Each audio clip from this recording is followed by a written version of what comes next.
అందరికీ వందనములు. ఈ పవిత్ర మాసంలో ఈ పవిత్ర జనుల మధ్య ఈ పవిత్ర దేవుని యొక్క సందేశం వినడానికి నాకు అవకాశం కలిగించినటువంటి సంఘ పెద్దలకు అందరికీ నా హృదయపూర్వక నమస్కారాలు తెలియజేస్తూ, నేను దేవునికి భయపడి బతుకుతాను.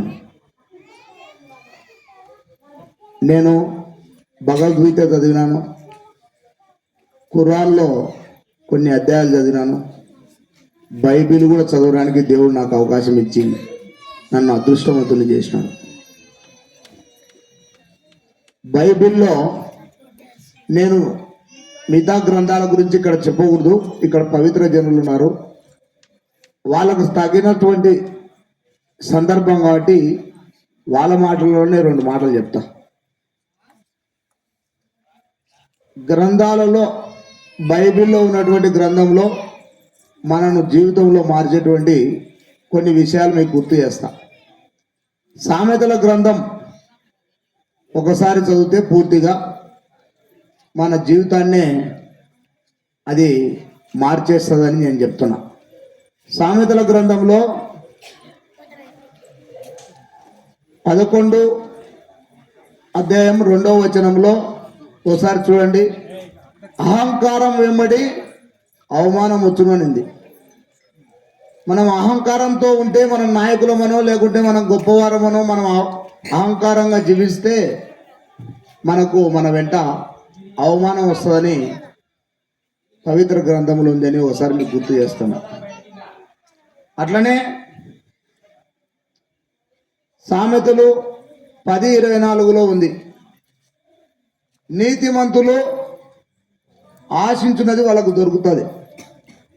మనం నీతిగా జీవిస్తే ఈ లోకంలో మనం ఏది అడిగితే దేవుడు అది ఇస్తాడని నాకు నమ్మకం.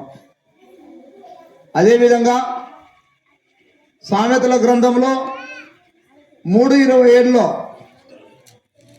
నీవు చేయుట మేలు చేయుట నీకు చేతనైతే ఎవరైతే దానిని పొందాలనుకుంటున్నారో దానికి ఎవరైతే అర్హులో వాళ్ళకు నువ్వు వెన్ను తిరగకుండా చేసేయమని చెప్పి పవిత్ర గ్రంథం చెప్పింది సామెతలలో. నేను ఇవి చదివిన తర్వాత నేను కూడా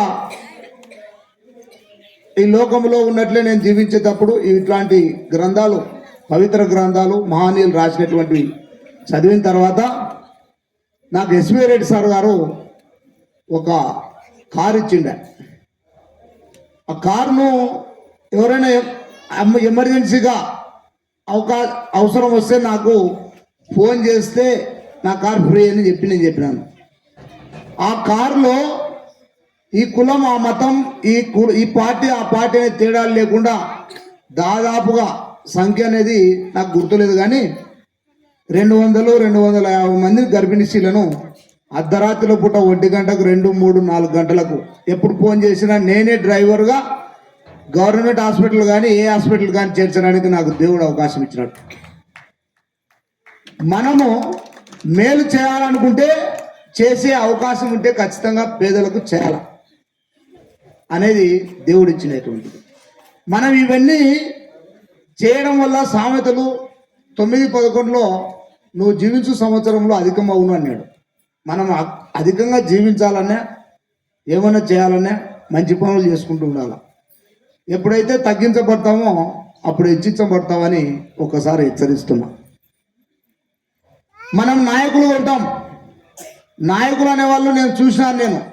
నేను ఎందుకు నిజాయితీగా ఉండాలనుకున్నానంటే పల్లెటూళ్ళలో నేను చూసింటా నాయకులుగా ఉండే వాళ్ళకు ఒకటే చెప్తాను. నేను భర్తలు చనిపోయి పెన్షన్ కోసం ఒక నాయకుని దగ్గరకు పోతే వాళ్ళను చెడ్డ ఆలోచనలతో చూసి వాళ్ళను పొందాలనుకున్నటువంటి నాయకులను నేను చూసి నా మనసు చెలించింది. అది కాదు నాయకత్వం అంటే. నాయకుడు అనేవాడు సేవకులుగా ఉండాలి. బిల్డింగులు కావాలని నాయకుల దగ్గరికి పోతే 10,000 లంచం తీసుకున్నటువంటి నాయకులను నేను చూసినాను. పేదవాళ్ళు వాళ్ళకు ఇండ్లు లేకుండా మా ఊర్లో మేదరి కాలంలో నా మనసును కలిసినటువంటి విషయం ఏదంటే నా మనసుకు బాధ పెట్టేది. మేదర్ కాలనీలో ఒక స్త్రీ అనారోగ్య కారణం వల్ల మా మంచం పైన ఉంటే వాళ్ళందరూ డాక్టర్కు చూపించిన తర్వాత అందరు పనులకు పోయింటే ఇంటికి వచ్చే తలకరికల్లా గండు సీమలు కలిసి చనిపోయింది ఒక ఆమె. అంటే ఇల్లు లేని వాళ్ళ పరిస్థితి ఎట్లుంటుంది అనేది నేను చూసినాను. కాబట్టి మన దగ్గరికి ఎవరైనా అవసరానికి వచ్చే ఖచ్చితంగా వాళ్ళని తీర్స్తే మన అవసరాలను కూడా దేవుడు తీర్చాడని నేను ఈరోజు చెప్తున్నా. పెన్షన్ కోసం పోతే మొదటి పెన్షన్ కూడా నాయకులు తీసుకున్నటువంటి నాయకులు కూడా గ్రామాలలో ఉన్నారు. అటువంటి తప్పు చేస్తే మనకు దేవుడు ఏమి ఇయ్యడు. అందుకే నీతిగా ఉంటే మనం అనుకునే దేవుడు ఖచ్చితంగా ఇస్తాడని ఈ సందర్భంగా ఈ అవకాశం ఇచ్చిన మీ అందరికీ తెలియజేస్తూ, మరొకసారి ఈరోజు ఈ పవిత్ర మాసంలో ముందుగానే అందరికీ క్రిస్మస్ శుభాకాంక్షలు మళ్ళీ అందరికీ తెలియజేస్తూ, ఈ అవకాశం ఇచ్చినందుకు పేరున ధన్యవాదాలు తెలియజేస్తూ సెలవు తీసుకుంటున్నాను. ఆమేన్.